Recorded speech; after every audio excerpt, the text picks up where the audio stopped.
आज आप भी मेरी वजह से यहाँ इस जेल खाने के दुखों को भोग रहे हैं। तो आज वसुदेव समझा करके बोलते हैं कि देवी परेशान मत हो, जो होने में लिखा है वो तो होकर के ही रहेगा। हो सकता है भगवान ने हमें ही अपना माध्यम बनाया हो और हमारे द्वारा ही यहाँ सबका कल्याण हो, क्योंकि मथुरा नगरी में कंस के अत्याचारों से जितनी भी जनता थी वो बड़ी परेशान थी। कंस के अत्याचारों से जितने भी नगर थे, वृंदावन, गोकुल, बरसाना, सब में त्राही त्राही मची थी। सब बड़े दुखी थे और सब इसी दिन का इंतजार कर रहे थे, कब कंस से छुटकारा मिले, कब इसके अत्याचारों का अंत हो। तो जब कैद खाने में इधर रहने लगे तो धीरे धीरे समय व्यतीत हुआ और महाराज वसुदेव और देवकी की जब प्रथम संतान का जन्म हुआ है तो अपने वचन के अनुसार आज वसुदेव जो थे वो अपनी प्रथम कन्या, प्रथम पुत्र जो जन्मा है उसे आज लेकर के गए। तो आज देवकी बिलख बिलख के रोने लगी और अपने स्वामी के चरणों को पकड़ लिया। देवकी रोने लगी है कि हे प्रभु, ये मेरी पहली संतान है और इसे आप लेकर के कहाँ जा रहे हो? क्योंकि कहते हैं पहली संतान से माता पिता का बहुत ज्यादा स्नेह होता है, प्रथम संतान से सबसे ज्यादा प्रेम होता है। तो आज रोने लगी है देवकी, पैरों में गिर गई और बार बार कहने लगी, स्वामी मेरी संतान को लेकर के कहाँ जा रहे हो? आज बार बार रुदन कर रही हैं देवी। तो इधर आज वसुदेव समझाने लगे हैं बार बार देवकी को कि परेशान मत हो, जो होने में लिखा है वो तो होकर के ही रहेगा। और तुम अपने दिल में ये सबूरी कर लो कि तुमने किसी भी संतान को जन्म ही नहीं दिया था।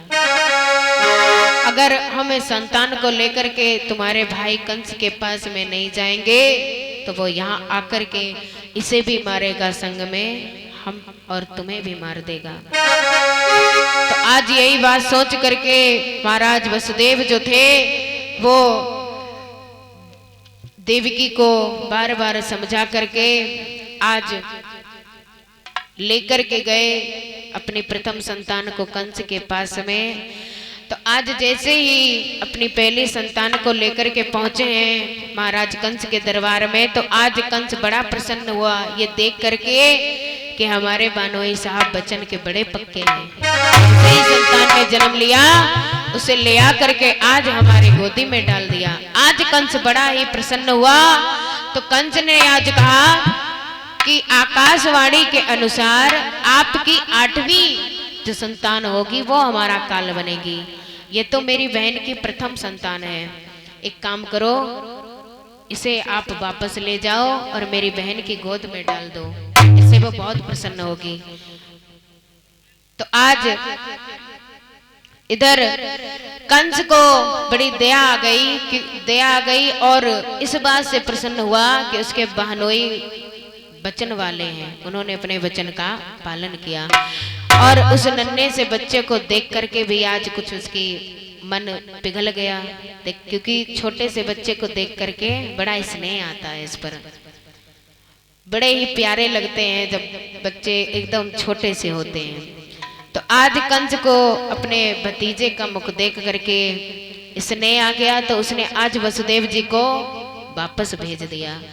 इधर जब वसुदेव जी वापस जेल खाने में गए और बालक को साथ में लेकर के गए, तो आज वसुदेव बड़े खुश हैं और आज ले जा करके उस बालक को देवकी मैया की गोद में डाल देते हैं। और जैसे ही आज मैया देवकी की गोद में उस बालक को डाला है तो आज देवकी बड़ी ही प्रसन्न है और अपने भाई के लिए हजारों दुआएं मांग रही हैं कि हे विधाता हमारे भाई को खूब लंबी उम्र देना, इसका कभी भी कोई बाल बांका ना करे।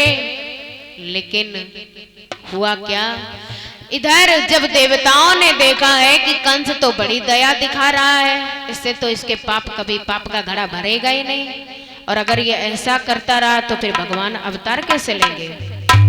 तो इधर स्वर्ग लोक में देवता आदि ये देख करके बड़े चिंतित हुए, ये कंस क्या कर रहा है। आज इसे बड़ी दया आ रही है, इससे पहले तो इतनी दया नहीं आई।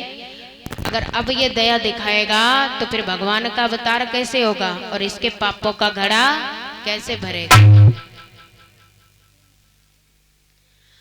तो इधर आज सभी देवताओं ने आपस में राय बनाई और देव ऋषि नारद को भेजा। कहा? कंस के पास में। अम्मा नींद आ रही है? बहुत से लोगों को वह नींद आने लगी है। देखी देखो देखी खपड़े ऐसे हो ही रही है। क्यों भाभी जी, बहुत जोर नींद लगी है? चलो कोई बात नहीं, थोड़ी कथा बची है। उसके बाद सभी लोग सोहर की बड़ी मांग कर रहे थे, तो आज 2-4 सोहर इकट्ठे सुनाई थी। वो सोहर सुन ले वो इकट्ठा, फिर आराम से सो जाए। हैं? थोड़ी सी कथा बची है, उसे सुनाने के बाद में भगवान का जन्म करा दे और उसके बाद में सोहर सरिया सुन लो और फिर वारे गजल और सकलता दिखाओ है गजल वाले महाराज। तो इधर क्या हुआ कि जब नारद जी आए हैं, कहा महाराज कहाँ हो? परीक्षित कहाँ हो? अच्छा कहाँ है कंस? भाई हम भूल जा तुम्हारे चक्कर में। यहाँ नारद हैं? कहाँ जा रहे? अच्छा कंस के पास जाई है। अच्छा अबे पहुंचे नहीं, ट्रैफिक बहुत हुए, का करे हिले गया वही कहूँ होने गाँव तो ये नारायण नारायण नारायण हैं। हाँ ट्रैफिक ही बहुत हुए। दिल्ली बम्बई में तो कहीं निकलो नहीं जाती, अब तो हमारी भीड़ है। अच्छा मथुरा में होते भैया है वो? अच्छा तो तुम्हें राधा रानी ने कहा तो बुला ही लो। अब मैं महाराज नहीं पहुंचे, झूठी कहा तो भले कह दे, लेकिन अभी हम मथुरा नहीं गए। कोशिश कर रहे हैं भाई, जब राधा रानी की बुलाएंगी तो चले जाएंगे। वो तो भैया उनका धाम है, जब उनकी आज्ञा होगी तभी जाएंगे। जिनके गुलाम स्वयं भगवान श्री कृष्ण है, वहां तो राधा रानी की सरकार चलती है। और इधर देव ऋषि नारद जी जब पहुंचे हैं महाराज कंस के दरबार में, और एक बड़ा ही चमत्कारी पुष्प लेकर के पहुंचे हैं। खाली हाथ नहीं गए थे। क्या ले गए थे? पुष्प। उस पुष्प में महाराज 8 कली थी। 8 कली नहीं, 8 पत्तियां थी, क्षमा करें। उसमें 8 पत्तियां थी उस पुष्प में। तो आज वही पुष्प नारद जी ने दिया है किसे? भोजराज कंस को।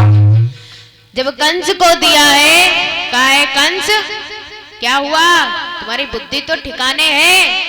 बोले देव ऋषि नारद आप यहाँ क्यों आए? हमने तो नहीं बुलाया था।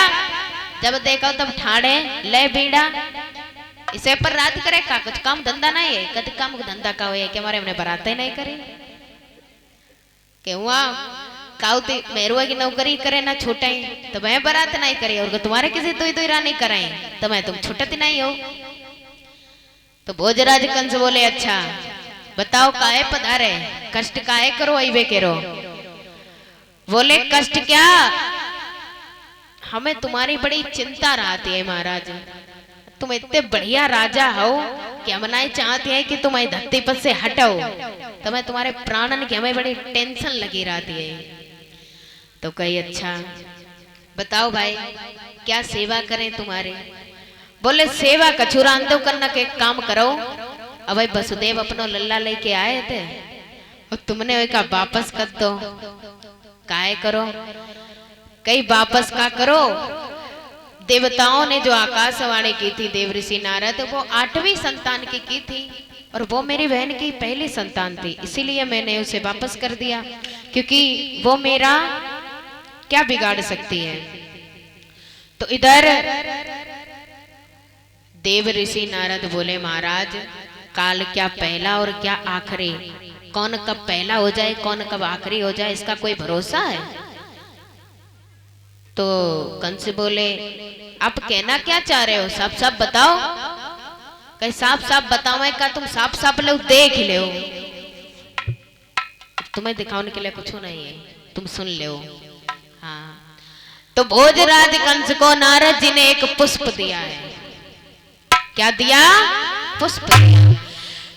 वो पुष्प जो था वो माया से बना हुआ था, उसमें जो पत्तियां थी वो सिर्फ गिनती की 8 थी। जब देव ऋषि नारद ने उस पुष्प को दिया है किसे? भोजराज कंस को। और उस पुष्प को देने के बाद में कहा है महाराज, राजा के पुत्र हो, पढ़े लिखे तो होइबे करियो। कहीं हाँ, कहीं पढ़े लिखे गणित तड़ित पढ़ी है, कहीं हाँ पढ़ी है, कहीं ठीक गिनती होती है, कहीं हाँ होती है, कहीं अंग्रेजी वाली होती है कि गिनती हिंदी वाली। कहीं तुम जो काम के लिए आए हो वो बताओ, मैं फालतू की बातें ना करो, अब तो टाइम नहीं है मत तेरे। कहीं हाँ, तुम तब बिया हुआ वाले आदमी हो, तुम्हारे तेरा तो टाइम कहाँ है। तो इधर भोजराज कंस को वो पुष्प दिया और कहा है कि इसकी गिनती करो, इसमें कितनी पत्तियां हैं, पहले सीधी गिनो फिर उल्टी गिनो। तो सीधा गिना 1 2 1 2 3 4 5 6 7 8। अब कहीं उल्टी गिनो 8 7 6 5 4 1 2 1। सही गिनी महाराज, हमारे गणित कमजोर है। तो इधर जब इधर से गिना